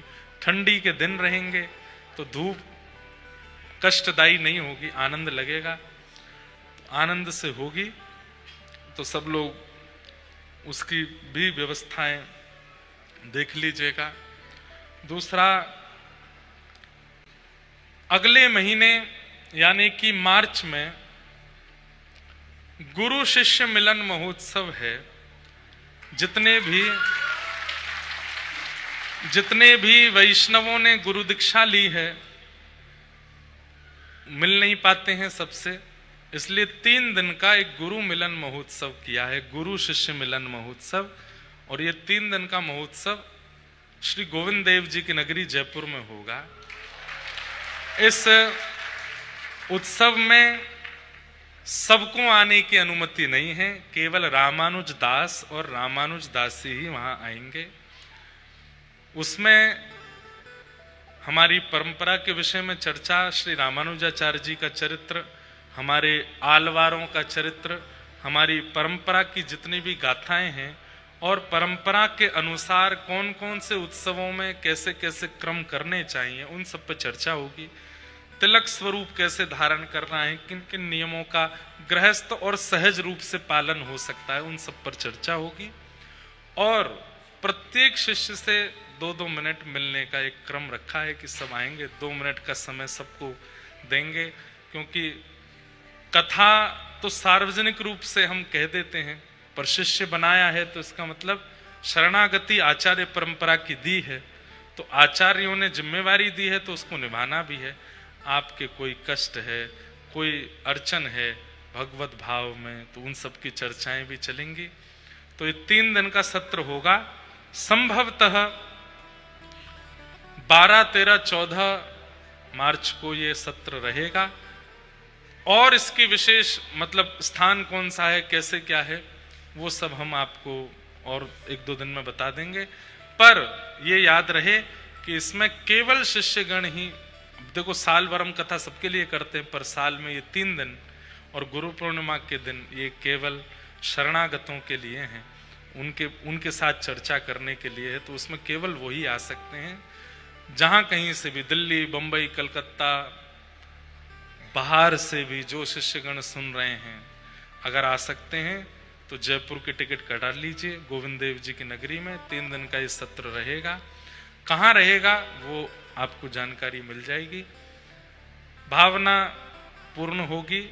3 दिन होली के बाद और 3 दिन दिवाली के बाद हर वर्ष शिष्यों के संग गुरु शिष्य मिलन महोत्सव हुआ करेगा हर वर्ष। ये 6 दिन का सत्र हर वर्ष होगा। उसी बीच में दीक्षा का क्रम भी होगा। तो जिनकी दीक्षा की अभिलाषा है उनका क्रम भी बनेगा, वो सब भी जानकारी आपको मिल जाएगी। कैसे सत्र रहेगा उसकी पूरी जानकारी हम देंगे। अब लाला को नामकरण है गयो। अब लाला ऊधमी बन गए हैं। श्रृंगग्निडम शशि जलद्विजकंटकेभ्य क्रीडा परावति चलौ स्वसतो निषिद्धुम ग्रह्याणि कर्तुमपि यत्र न तज्जनन्यो शोकात आपतुर्लंबन शोनवस्थाम। ठाकुर जी खूब क्रीड़ा करते हैं, आनंद करते हैं। उन सब लीलाओं का वर्णन, ठाकुर जी का गोकुल से वृंदावन गमन हुआ। बस अब यहाँ तक का सत्र आज सुनेंगे। आगे की चर्चा, व्रज लीला का विस्तार, कल थोड़ा वेणु गीत और व्रज के कुछ भावों पर प्रकाश डालते हुए गोवर्धन पूजन तक कल चलेंगे। आज कुंज की होली का मनोरथ यहाँ होने वाला है। अब व्यासपीठ विराजेंगी, ठाकुर जी विराजमान होंगे यहाँ पर और कुंज की होली होगी। और कल होली को ब्याह, कल सखियों ने मिलकर के ठाकुर जी को होली में कैसे ब्याह कियो है, वाको मनोरथ यहाँ होएगो। तो अभी कुंज की होली ठाकुर जी की होगी। सब लोग अपने स्थान पर विराजे रहेंगे। पर्दा आएगा, हाँ, और ठाकुर जी के 56 भोग का दर्शन भी वही में है जाएगा। सब लोग आप अपने स्थान पर विराजमान रहेंगे। हो नख पे धार लियो गिरिराज नाम गिरधारी पायो है। नख पे धार लियो गिरिराज नाम गिरधारी पायो है। अरे हाँ, धारी पायो है, नाम गिरधारी पायो है। हाँ, धारी पायो है, नाम गिरधारी पायो। हे नख पे धार लियो गिरिराज नाम गिरधारी पायो है।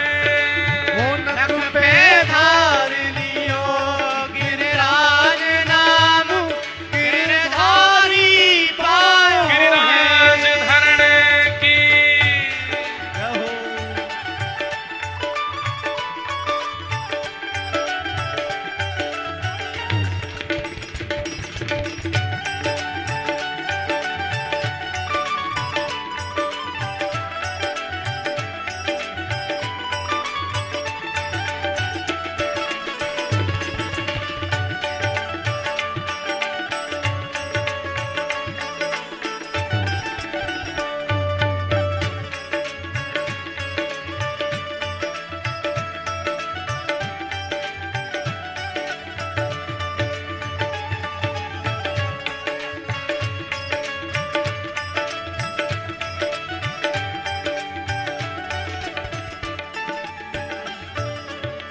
इंद्र की पूजा में कृष्ण गिरिराज पुजायो है। सुरपति पूजा में कृष्ण गिरिराज पुजायो है। सुरपति पूजा मेट कृष्ण गिरिराज पुजायो है। सुरपति पूजा मेट कृष्ण गिरिराज पुजायो है। 1.25 लाख मन सामग्री को भोग लगायो है। 1.25 लाख मणि सामग्री को भोग लगायो है। 1.25 लाख मन सामग्री को भोग लगायो है। 1.25 लाख मणि सामग्री को भोग लगायो है। ओ नख पे धार लियो गिरिराज नाम गिरधारी पायो है। ओ नख पे धार लियो गिरिराज नाम गिरधारी पायो है। गिरधारी पायो है नाम गिरधारी पायो है। गिरधारी पायो है नाम गिरधारी पायो है। ओ नख पे धार लियो गिरिराज नाम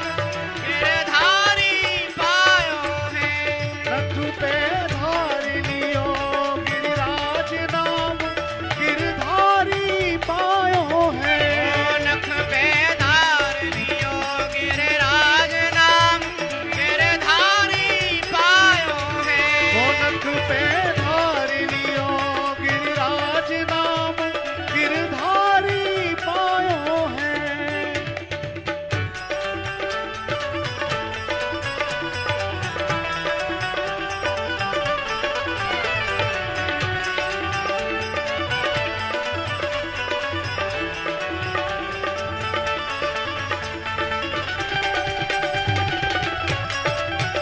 राज महाराज की जय हो। बोलो होरी के रसिया की जय। स्वरवर कछु हो तो दे दो। कहाँ है? अरे कुंजन में आज मची होरी, कुंजन में कुंजन आज मची होरी कुंजन में। कौन सा स्वर है भैया? दो तो सही, कछु टूट पटांग क्यों लग रहा है? भैया आवाज बढ़ा दे भाई, काय को वैसी तो मैं तो बात बजते रहो बाजो। हो कुंजन में थोड़ा बैंजो बजा के दिखाना। हो कुंजन में, हाँ कुंजन में, हो कुंजन में आज मची होरी, कुंजन में, कुंजन में आज मची होरी कुंजन में। अरे कुंजन में, अरे हारे कुंजन में, अरे आज मची होरी कुंजन में, कुंजन में आज मची होरी कुंजन में।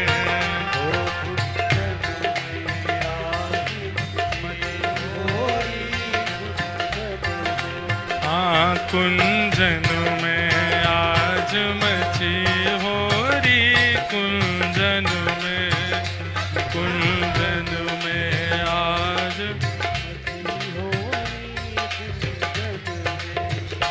हाँ वृंदावन की गोरी नारी, वृंदावन की,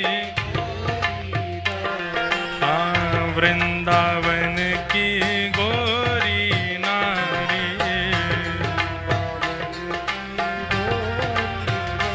अरे हाँ हमारे रसिया, अरे हाँ प्यारे रसिया, वृंदावन की गोरी नारी।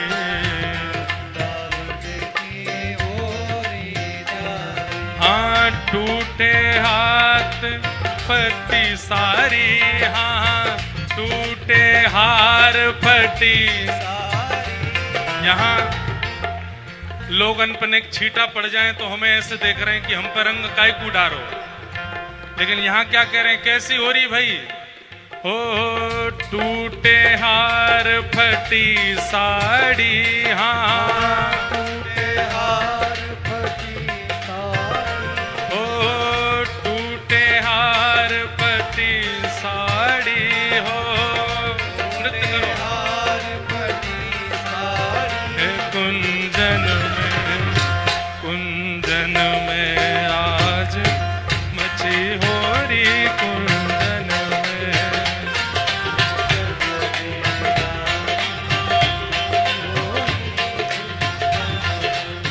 ओ कुंजन में आज मची हो रही, कुंजन में, कुंजन में।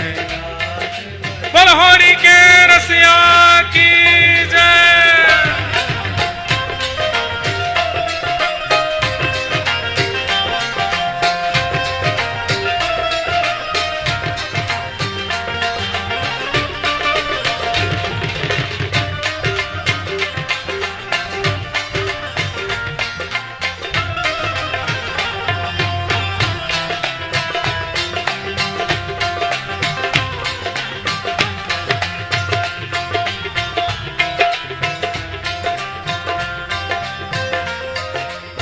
और हाँ ब्रज की होरी, ब्रज की गोरी, ब्रज की होरी, ब्रज की गोरी, अरे हाँ हाँ रे रसिया, ओ प्यारे रसिया। फोन अंदर रखो, पीछे जाओ, इतनी जगह खाली पड़ी है, भुजा उठाओ, ओ हाँ रे रसिया, ओ प्यारे रसिया, अरे हाँ प्यारे रसिया, ओ प्यारे रसिया। वृंदावन की होरी गोरी, वृंदावन की होरी गोरी, हाँ ब्रज के गोरी, ब्रज की होरी, ब्रज की होरी, ब्रज की होरी और ब्रज की गोरी। और कौन है प्रसिद्ध या ब्रज में, हो ब्रज की है राधा प्यारी, हाँ ब्रज की है राधा प्यारी, हो ब्रज की है राधा प्यारी, हाँ हो वृंदावन, वृंदावन आज मची होरी, वृंदावन, वृंदावन आज मची होरी, वृंदावन, वृंदावन आज मची होरी, वृंदावन, वृंदावन आज मची होरी, वृंदावन, हरे वृंदावन, अरे हरे वृंदावन, अरे हरे वृंदावन, अरे हरे वृंदावन, हरे वृंदावन। ये मंच के जितने सखा, व्यास जी नीचे आ गए, वो ऊपर खड़े हो, नीचे आओ, यहाँ पे नीचे आओ, सबरे नीचे आओ। हरे वृंदावन, हरे वृंदावन, अरे आज मची होरी वृंदावन, वृंदावन आज मची होरी वृंदावन, वृंदावन आज मची होरी, वृंदावन, हे वृंदावन आज मची होरी वृंदावन, वृंदावन आज मची होरी, वृंदावन, हो हरि हर, हो हरि हर, अरे हो हरि हर, हो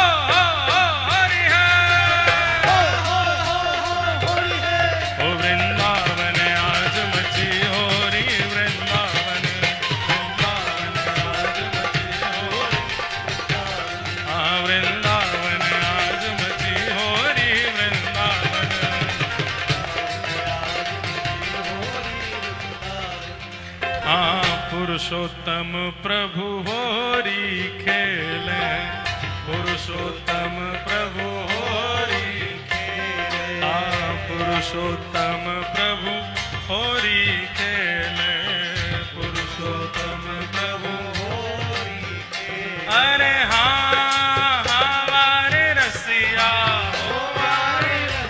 अरे हाँ प्यारे रसिया, पुरुषोत्तम प्रभु होरी खेले, पुरुषोत्तम प्रभु होरी खेले, हाँ पुरुषोत्तम हवु होरी खेले, पुरुषोत्तम प्रभु होरी खेले, हाँ तन मन धन सर्वस्वारी, हाँ तन मन धन सर्वस्वारी। आज देखो इस मंच पर संत आते हैं, व्यास जन आते हैं, भक्त जन आते हैं, श्रेष्ठ जन आते हैं, पर जिनकी व्यवस्था से इतने ब्रजवासी और इतने वैष्णव जन ब्रज में होरी के दर्शन के और इस ब्रजमंडल में कथा के परिक्रमा के सब सुख प्राप्त कर पाते हैं, ऐसे हमारे ब्रज के अधिकारी गण हैं। और आज हमारे शैलेश पांडे जी आए हैं जो कि आगरा के डीआईजी हैं। खूब खूब इनका स्वागत करो, करताल बजाओ। ऐसे हमारे वृंदावन के, मथुरा के, आगरा मंडल के ऐसे श्रेष्ठ अधिकारी हैं जिनकी वजह से हमको बिहारी जी, राधा रमन जी, राधा वल्लभ जी और ये सब उत्सव इतना सफलता से प्राप्त होता है। ठाकुर जी ऐसे अधिकारी और ऐसे हमारे श्रेष्ठ भाई बंधुओं को खूब ब्रजमंडल की सेवा में भेजें। इनको खूब खूब प्रणाम, खूब खूब वंदन है। हो वृंदावन आज मची हो हरी, वृंदावन वृंदावन आज मची होरी, वृंदावन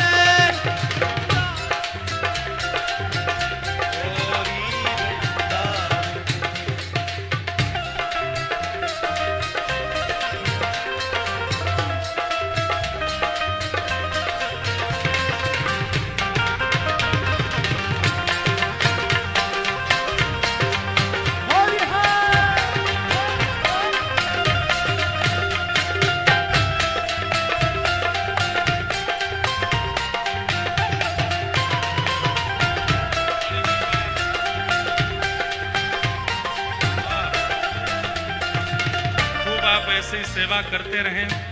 आगरा, मथुरा, वृंदावन सब आपके ऐसे ही भाव से सब वैष्णवों को सुख मिले, ऐसी प्रार्थना। वृंदावन, ये देखो हमारे श्री रोहित रिचारिया जी आए हैं, हमारे पूज्य बागेश्वर धाम वाले पूज्य महाराज जी की पूरी सेवा में आप रहते हैं। और ये पहले से ही पीलो रंग लेके आए। लाला लाल रंग दियो ने, पीरो रंग हनुमान जी को है, हमारो लाला लाल है तो ये तो लाल ही होवेगो। हे वृंदावन आज मची होरी, वृंदावन वृंदावन आज मची होरी। अरे हारे वृंदावन, अरे हारे वृंदावन, अरे हारे वृंदावन, अरे हारे वृंदावन। ओ आज मची होरी वृंदावन, वृंदावन आज मची होरी वृंदावन।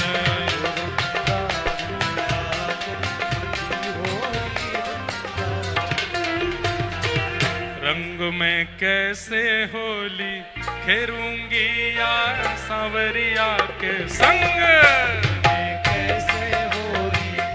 बढ़ते ऊपर आ गए, नीचे जाओ, सबरे नीचे जाओ। ये मैं और लाल जी ऊपर रहेंगे, बाकी सब नीचे रहेंगे। नीचे जाओ सब लोग, ना आवेगी यहाँ पे, वहीं आवे वहीं। ओ रंग में, रंग में, रंग में कैसे होली खेरूंगी यार सांवरिया के संग।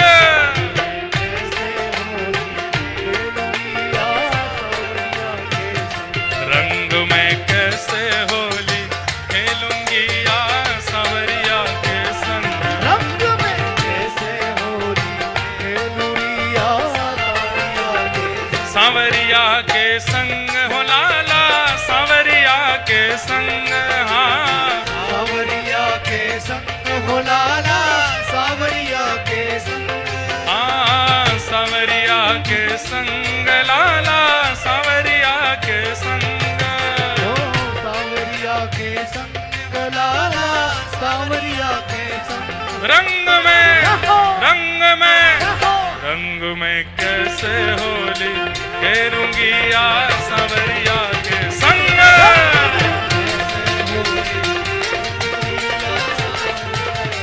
ओ रंग में कैसे होली खेलूंगी आ सांवरिया के संग, कैसे होली खेलूंगी आ सांवरिया के, ओ कोरे कोरे कलश मगाए यम केसर घोरो रंग, हाँ कोरे कोरे कलश मंगाया में केसर घोरो रंग, देखो यहाँ जितने लोग अभी रंग में रंगे नहीं वो सब कोरे कलश हैं, और श्री गिरधर लाल जी जो हैं ये केसर रंग हैं। देखो आज ठाकुर जी ने जो पीताम्बरी पहनी है वो केसर की है, या को अपने चित्त में धारण करो, यही असली हो रही है।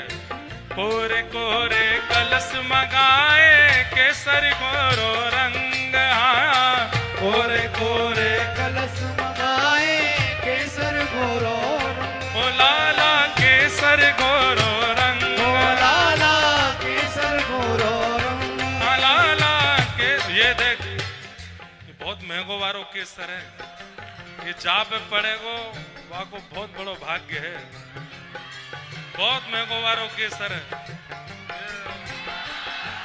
हाँ कोरे कोरे कलश मगाए केसर घोरो रंग, हाँ कोरे कोरे कलश मंगाए केसर घोरो रंग, ओ लाला केसर घोरो रंग, ओ लाला केसर घोरो रंग, आ लाला केसर घोरो रंग, ओ लाला केसर घोरो रंग, हाँ भर पिचकारी मेरे सन्मुख मारी, पिचकारी मेरे सन्मुख मारी, भर पिचकारी मेरे सन्मुख मारी, भर पिचकारी मेरे सन्मुख मारी, हाँ चोली है गई तंग, रंग में कैसे होरी खेलूंगी आ सांवरिया के संग, कैसे होरी खेलूंगी आ सांवरिया के संग, रंग में कैसे होरी खेलूंगी आ सांवरिया के संग,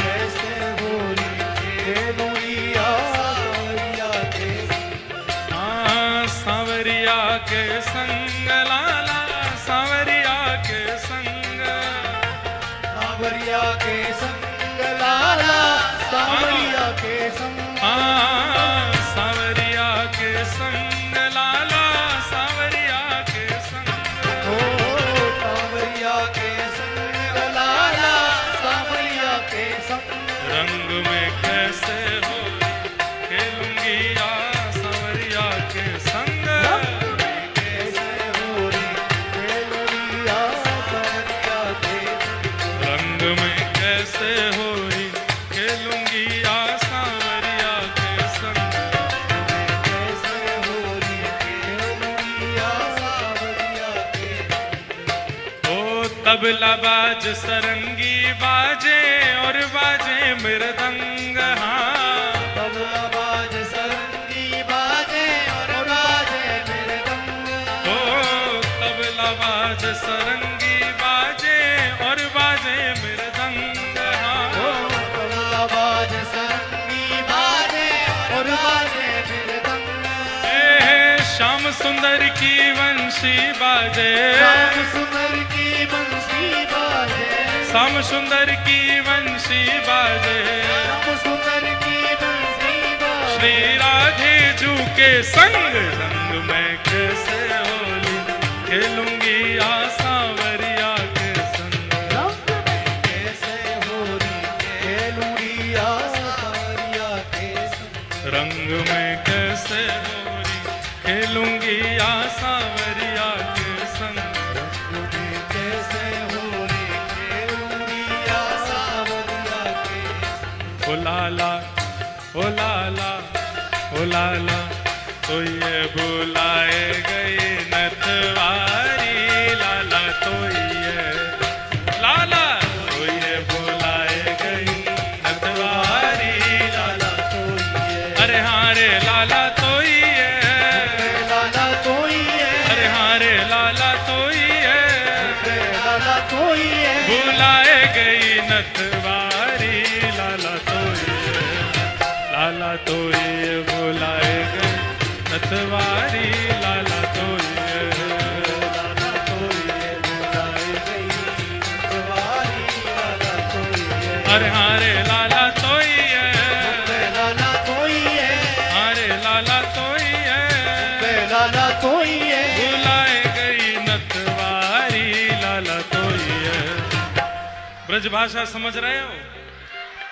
सबरे ग्वाल वाल लाला कह रहे हैं लाला तो ये बुलाए गई नथवारी, तो कोई बुला के गई है किशोरी जी, करके इशारों बुलाए गई रे, करके इशारों बुलाए गई, हाँ करके इशारों बुलाए गई रे, करके इशारों बुलाए गई रे, कौन बरसाने की चोरी, राधा गोरे गोरे,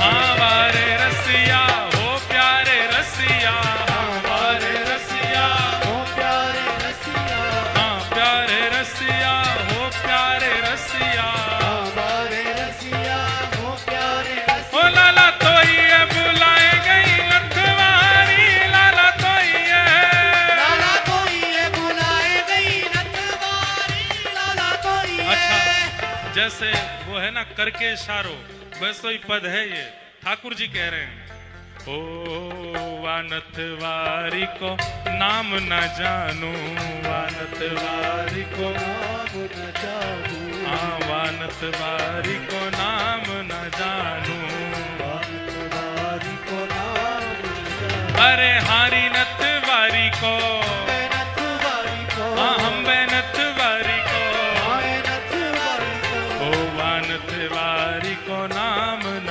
जानू, नथवारी को नाम न जानू, ओ बड़े बड़े नैन उमर वारी, हाँ बड़े बड़े नैन उमर, नथवारी, हाँ बड़े बड़े नैन उमर वारी, हाँ नथवारी, ओ लाला तो ये, लाला तो ये बुलाए गई नथवारी, लाला तो ये, लाला तो ही है बुलाए गई नथवारी, लाला तो ही है, हाँ लाला तो ये बुलाए गई नथवारी, लाला तो ये, लाला तो ही है बुलाए गई नथवारी, लाला तो ही है, वानथवारी को घर नाए जानू, वानथवारी को घर, नहीं जानू, वानथवारी को घर नहीं जानू, नथवारी को घर नहीं जानू, अरे हाँ वारे रसिया, ओ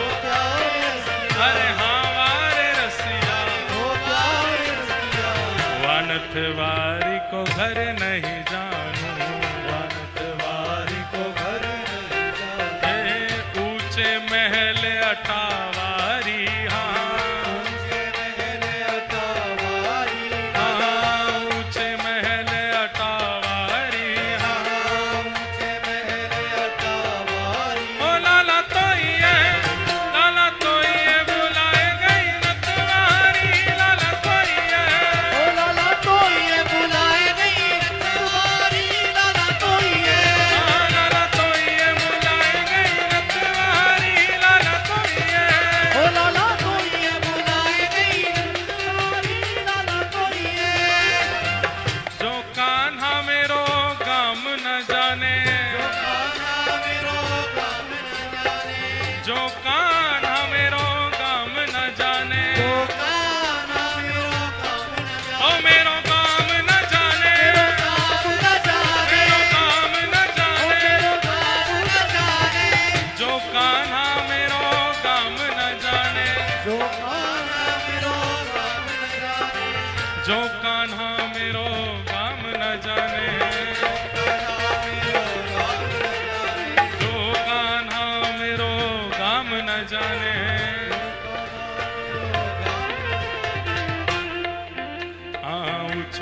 बरसानो बताए गई रे, ऊंचो बरसानो बताए गई रे, हाँ ऊंचो बरसानो बताए गई रे।